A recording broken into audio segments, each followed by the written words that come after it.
गौतम बुद्ध हमेशा ही सही समय पर प्रवचन देने पहुंच जाया करते थे।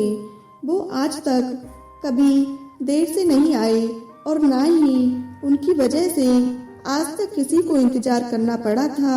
लेकिन आज पहली बार ऐसा हुआ था कि उनके शिष्यों को इंतजार करते हुए काफी समय हो चुका था।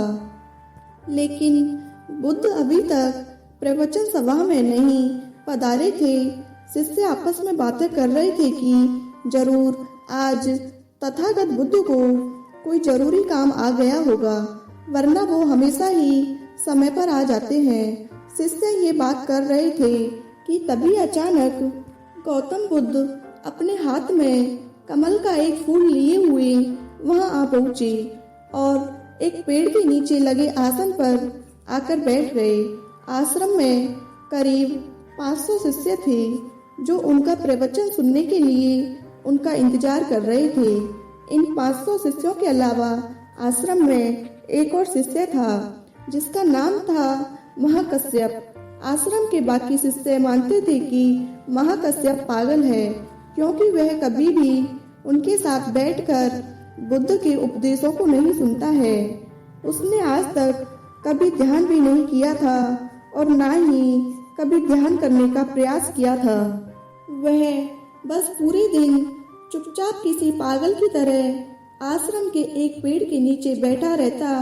ना ही उससे कोई बात करता और ना ही वो किसी से बात करता। जब उसका मन करता तो आसपास के गांव में जाकर थोड़ी सी भिक्षा मांग लेता और भिक्षा में जो कुछ भी मिलता उसे खाकर उसी पेड़ के नीचे वापस बैठ जाया करता था। वो बस पूरे दिन आश्रम के पेड़ पौधे, आसपास बिखरे पत्ते, घास और आश्रम में आते जाते बिच्छुओं को ध्यान से देखता रहता। सभी का विश्वास था कि वो एक धार्मिक इंसान नहीं है। आश्रम में रहने वाले सभी बिच्छुओं का मानना था वो एक पागल और मूर्ख इंसान है जिसे कोई भी कुछ नहीं सिखा सकता। तो आज के दिन गौतम बुद्ध आए और आकर आसन में बैठ गए। बैठते ही उन्होंने अपने हाथ में लिए कमल के फूल को देखना शुरू कर दिया।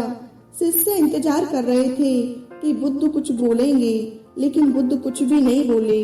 वो बस कमल के फूल को ध्यान से देखते रहे। बुद्ध उस कमल के फूल को देखने में इतने खो गए, इतने ध्यान मग्न हो गए कि कब मिनट घंटों में बदल गए उन्हें पता ही नहीं चला। कई घंटे गुजर चुके थे, लेकिन बुद्ध ने एक शब्द भी नहीं बोला था। वो बस उस कमल के फूल को देखे जा रहे थे। अब वहां बैठे 500 शिष्यों के अंदर जोरों की बेचैनी मचने लगी। सभी इंतजार करते करते परेशान हो चुके थे। तभी अचानक वहां बैठे बिच्छुओं को पीछे से किसी के जोर से हंसने की आवाज आई। उन्होंने पीछे मुड़कर देखा तो उनके आश्चर्य का ठिकाना ना रहा। महाकश्यप बुद्ध की तरफ देखकर जोर जोर से हंस रहा था। इतने सालों में लोगों ने आज उसे पहली बार हंसते हुए देखा था। इससे पहले वो कभी ना हंसा था। वो भी इतनी अद्भुत हंसी, लग रहा था मानो सारा ब्रह्मांड उसके साथ हंस रहा है। उसकी भयंकर हंसी पूरे आश्रम में गूंज रही थी और वो बस हंसे जा रहा था। बिच्छुओं ने बुद्ध की तरफ देखा। वो अभी भी उस कमल के फूल को ही देख रहे थे। उनकी आंखों में आंसुओं की धारा बहे जा रही थी। थोड़ी देर बाद महाकश्यप हंसना बंद कर दिया। उसके बाद बुद्ध ने अपनी नजर कमल के फूल से हटाई और वहां बैठे बिच्छुओं की तरफ देखकर कहा, मैं जो कुछ भी तुम्हें शब्दों के माध्यम से दे सकता था, मैंने वो सब तुम्हें पहले ही दे दिया है। लेकिन जो शब्दों के माध्यम से नहीं दिया जा सकता, वो मैंने महाकश्यप को दे दिया है। और यहाँ से शुरुआत होती है जिन की। जिन एक संस्कृत का शब्द है जिसका मतलब होता है ध्यान। गौतम बुद्ध ने दुनिया को ध्यान सिखाया और फिर बौद्ध धर्म इस ध्यान को चाइना ले गए, जहाँ इसे जिन कहा जाने लगा।